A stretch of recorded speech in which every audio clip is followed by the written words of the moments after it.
우리 교회는 다른 종교와는 달리 우리 종교의 창립자이신 예수 그리스도의 죽음을 매년 이렇게 기억하고 있습니다. 다른 종교는 그렇게 죽음을 기억하지는 않아요. 근데 왜 우리는 이렇게 매년 예수님의 죽음을 기억하는가? 죽음이 끝이 아니기 때문이죠.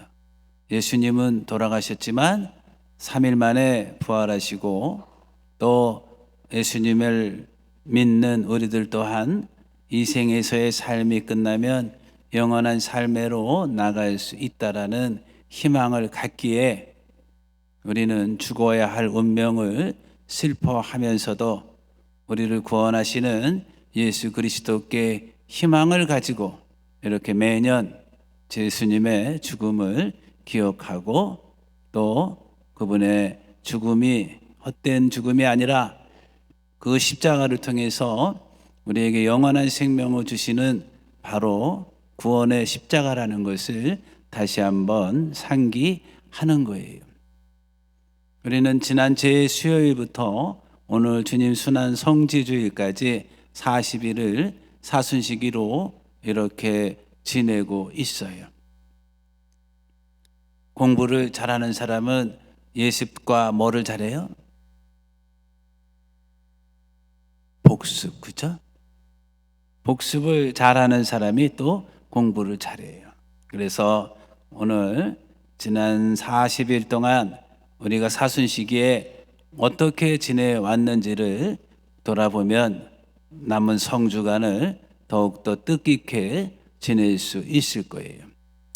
제 수요일 날 예수님께서는 사순시기를 지내는 우리가 어떠한 삶을 살아야 되는가를 4가지로 말씀하셨어요. 첫째는 사순시기를 지내면서 단식해라. 단식이라는 것은 단순히 음식을 절제하는 것이 아니라 세상의 것을 끊어버리고 하느님께 마음을 돌리는 것이 단식이에요. 다음에 기도하여라. 기도는 내가 하느님과 대화하는 거죠. 하느님이 전화를 다 하네. 기도를 하도 안 하니까. 기도는 우리가 하느님과 대화하는 거예요. 그 다음에 사순시기에 우리가 해야 될 것이 뭔가? 바로 희생이죠. 희생이라는 것은 어떻습니까? 내 능력과 내 시간을 나만을 위해 쓰는 것이 아니라 나보다 어려운 이웃들을 위해서 쓰는 거예요. 그 다음에 사순시기에 우리가 해야 될 것이 뭐냐? 자선이에요.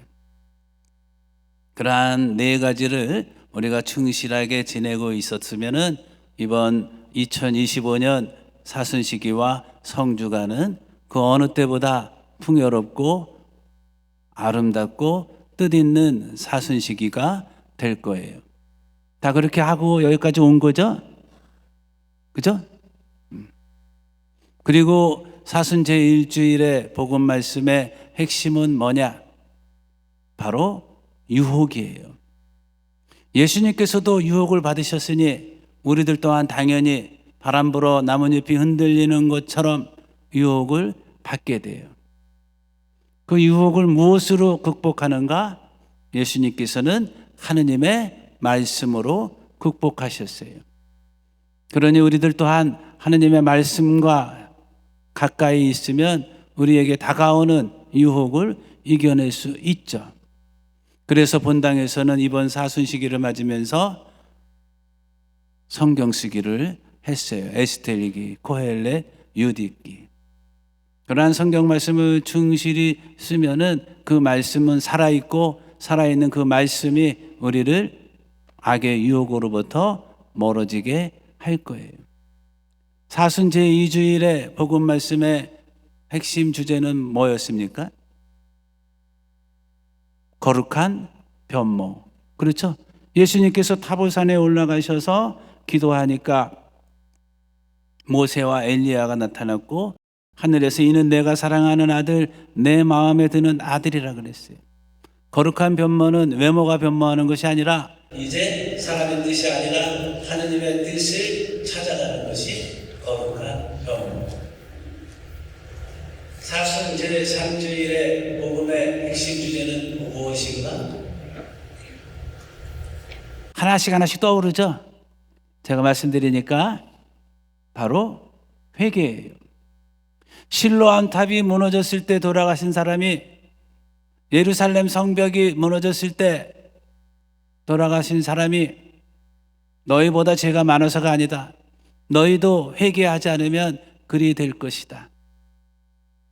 우리가 회개하면 우리 죄가 진홍같이 붉어도 양털처럼 희게 하는 분이 하느님이시고, 우리가 회개하면 우리 죄가 진홍같이 붉어도 눈과 같이 희게 해주시는 분이 하느님이다. 우리 죄가 많아서 구원에서 멀어지는 것이 아니라 우리가 회개하지 않기 때문에 구원에서 멀어진다 말씀하시요. 그리고 사순 제4주일의 복음 말씀은 뭡니까? 루카복음 15장이었죠. 자비로우신 아버지, 방황하던 아들이 아버지의 집으로 돌아오니까 아버지는 살찐 송아지도 잡고 깨끗한 옷을 입히고 반지도 주고, 그렇죠? 그래서 하느님은 우리를 심판하는 분이 아니라 하느님을 믿고 따르면 우리를 구원하시는 분이시다. 그것을 예수님께서는 루카복음 15장에서 아주 아름다운 이야기로 우리에게 전해주고 있어요. 그러니 두려워하지 말고, 그러니 걱정하지 말고 우리들 또한 자비로우신 아버지께 의탁하며 아버지께로 돌아가는 그러한 삶을 살아야 돼요. 그리고 지난주는 복음 말씀의 주제가 뭐였는가? 기억나죠? 저는 지난주에 덴버 성당에서 사순 특강을 이렇게 했는데, 지난주 사순 제5주일의 핵심 주제는 요한복음 8장의 이야기잖아요. 죄를 지은 여인을 사람들이 끌고 와서 돌을 던지려고 했을 때 예수님이 아주 가슴을 찌르는 말씀을 하셨잖아요. 너희 중에 죄 없는 사람이 먼저 저 여인에게 돌을 던져라. 그러니 우리는 함부로 누구를 판단하거나 심판하지 않아야 돼요. 그리고 예수님은 그 여인에게 말하잖아요. 나도 너의 죄를 묻지 않겠다. 바로 용서예요.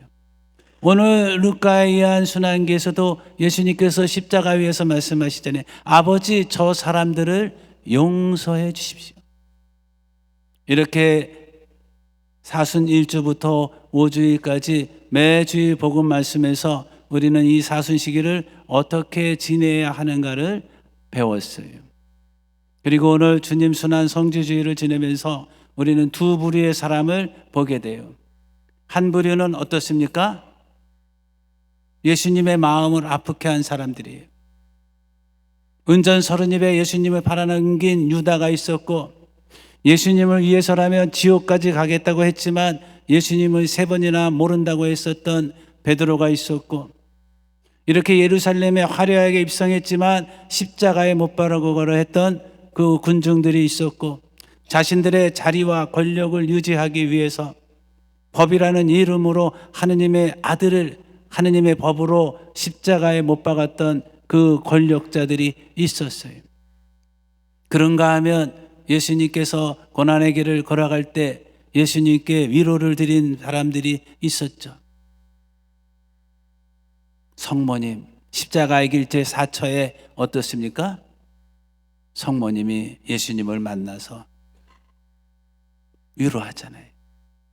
십자가의 길 제5처에는 뭐가 있죠?